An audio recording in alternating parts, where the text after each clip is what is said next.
सच्चिदानन्दरूपाय विश्वभूतिपत्यादिहेतवे तापत्रय विनाशाय श्रीकृष्णाय वयं नुमः। श्रीमद्भागवत महापुराण दशम स्कंद पूर्वार्ध अध्याय 9। श्री कृष्ण का उखल से बांधा जाना। श्री सुखदेव जी कहते हैं, परीक्षित, एक समय की बात है, नंदरानी यशोदा जी ने घर की दासियों को तो दूसरे कामों में लगा दिया और स्वयं अपने लाला को मक्खन खिलाने के लिए दही मथने लगी। मैंने तुमसे अब तक भगवान की जिन जिन बाल लीलाओं का वर्णन किया है, दधि मंथन के समय वे उन सब का स्मरण करती और गाती भी जाती थीं।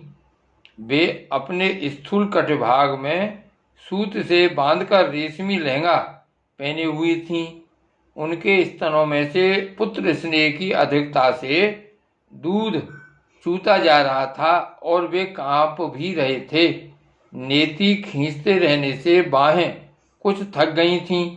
हाथों के कंगन और कानों के कर्णफूल हिल रहे थे। मुंह पर पसीने की बूंदें झलक रही थीं।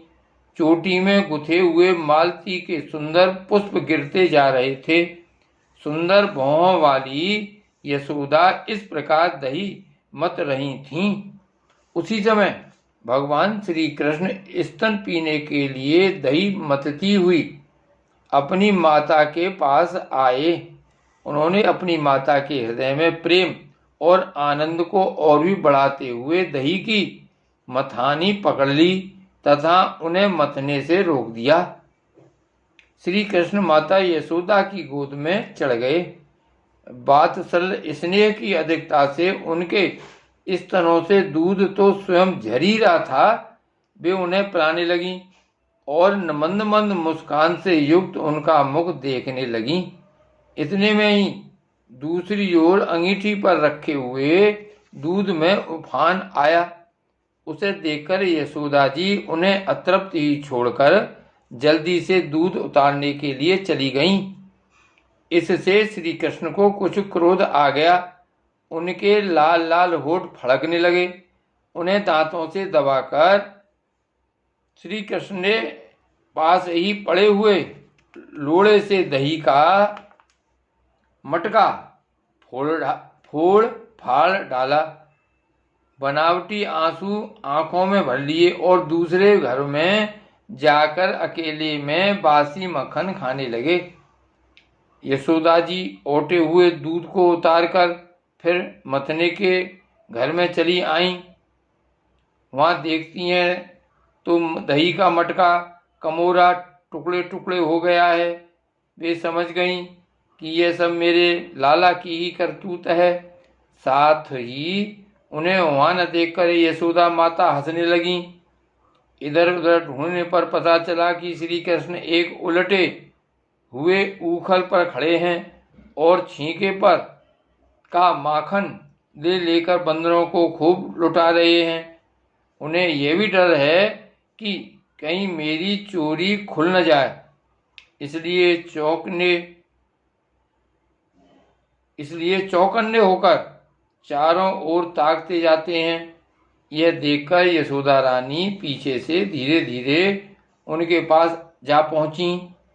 जब श्री कृष्ण ने देखा कि मेरी माँ हाथ में छड़ी लिए मेरी ही ओर आ रही है, तब झट से ओखली पर से कूद पड़े और डरे हुए की भांति भागे।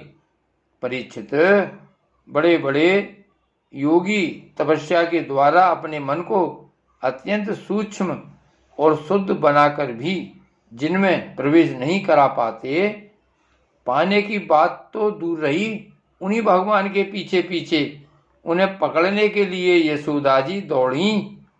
जब इस प्रकार माता यशोदा श्री कृष्ण के पीछे दौड़ने लगीं, तब कुछ ही देर में बड़े बड़े एवं हिलते हुए नितंबों के कारण उनकी चाल धीमी पड़ गई। वेग से दौड़ने के कारण चोटी की गांठ ढीली पड़ गई। वे ज्यों ज्यों आगे बढ़ती पीछे पीछे चोटी में गुथे हुए फूल गिरते जाते। इस प्रकार सुंदरी यशोदा ज्यों त्यों करके उन्हें पकड़ सकी। श्री कृष्ण का हाथ पकड़कर वे उन्हें डराने धमकाने लगीं। उस समय श्री कृष्ण की झांकी बड़ी विलक्षण हो रही थी। अपराध तो किया ही था, इसलिए रुलाई रोकने पर भी न रुकती थी। हाथों से आंखें मल रहे थे, इसलिए मुंह पर काजल की स्याही फैल गई थी। पिटने के भय से आंखें ऊपर की ओर उठ गई थीं। उनसे व्याकुलता सूचित होती थी। जब यशोदा जी ने देखा कि लल्ला बहुत डर गया है, तब उनके हृदय में वात्सल्य स्नेह उमड़ आया। उन्होंने छड़ी फेंक दी।